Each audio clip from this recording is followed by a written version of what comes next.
लेकर भी और दूसरे मसलों को लेकर किस तरह की बातचीत रही है? क्या कुछ आपने अपना पक्ष रखा है? देखिए, 2-3 चीज़ों को लेकर बातचीत हुई है। शानन प्रोजेक्ट की लीज जो है मार्च 2024 में पूरी होने वाली है और स्टेट्स की रीजनल कॉन्फ्रेंस थी। तो मैंने कहा कि जब लीज पूरी हो रही है तो उस प्रोजेक्ट को हिमाचल प्रदेश को मिलना चाहिए। और उस मामले में हमने गृह मंत्री के सामने भी बात रखी, पंजाब के मुख्यमंत्री जी के भी सामने बात रखी, सब मुख्यमंत्री और जो ऑफिसर्स थे उनके सामने हमने बात रखी। तो उसके बाद जो आगे फैसला भारत सरकार करेगी उसमें उसको अमल में लाएंगे।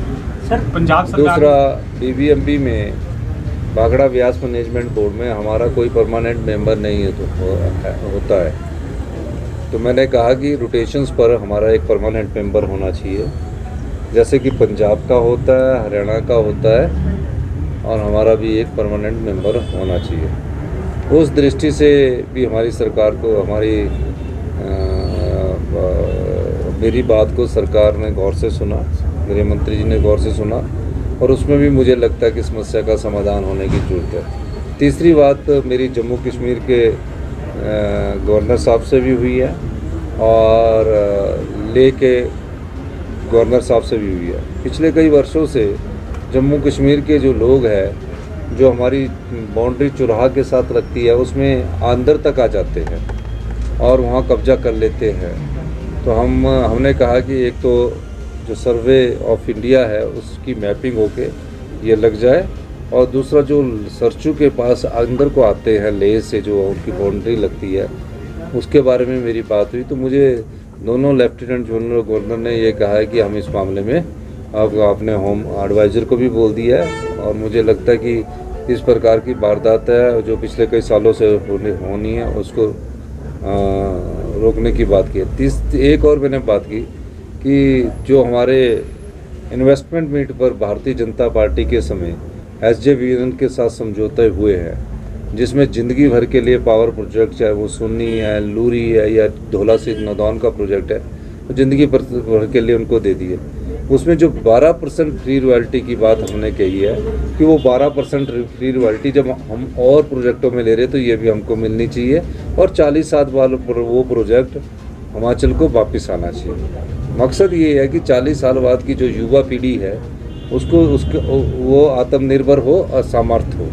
अब हमारे को जो उन्होंने इन्वेस्टमेंट एग्रीमेंट किए उसमें लाडा भी नहीं दिया, और जो GST हमको मिलना था वो भी उन्होंने ख़त्म कर दिया।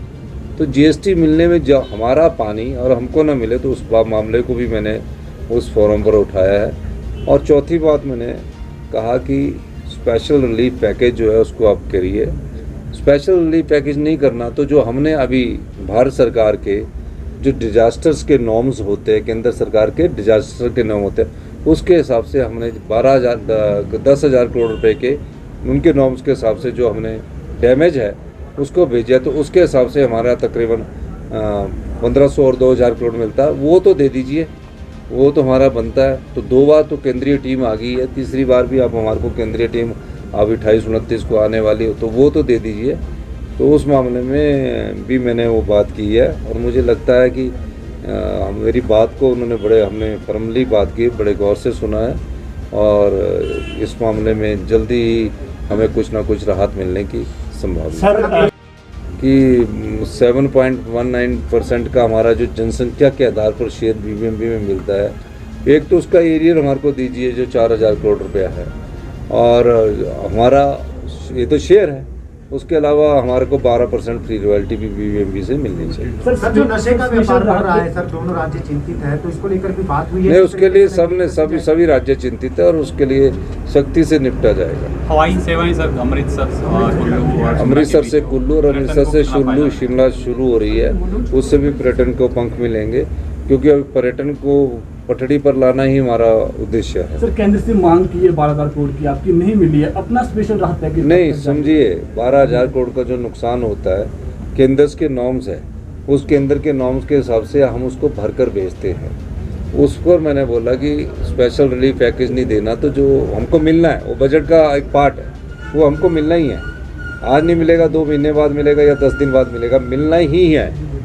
जो हमारा को नुकसान होता है ना, उसके अलावा मैंने मतलब कोई स्पेशल रिलीफ पैकेज और मिले। जैसे 2000 करोड़ है तो उसमें हमको लगता है 1200 करोड़ है, तो हमको लगता है कि 2000 करोड़ तो हमको मिलना ही है। और कट मार देंगे, 1500 कर देंगे, और कट मार देंगे, 1200 कर देंगे। लेकिन उसके अलावा अगर आप स्पेशल रिलीफ पैकेज देते हैं तो उस रिलीफ पैकेज के माध्यम से हम लोगों की अच्छी सेवा कर सकते हैं। नहीं तो केंद्र सरकार के नियमों के अनुसार ही वो धन खर्च होता है, जिसमें 1.25 लाख रुपया 1 किलोमीटर सड़क की रिपेयर के लिए मिलता है। सर, राज्य सरकार अपना कब करेगी सर? क्योंकि आपने राज्य कहा था- सरकार का अभी जो स्पेशल रिलीफ पैकेज है, मेरी अभी बैठक होने वाली है। हम तो अपने संसाधनों में कटौती कर कर भी, अपने आय के साधन कम करके भी हम आपदा प्रभावित परिवारों के घर बसाएंगे।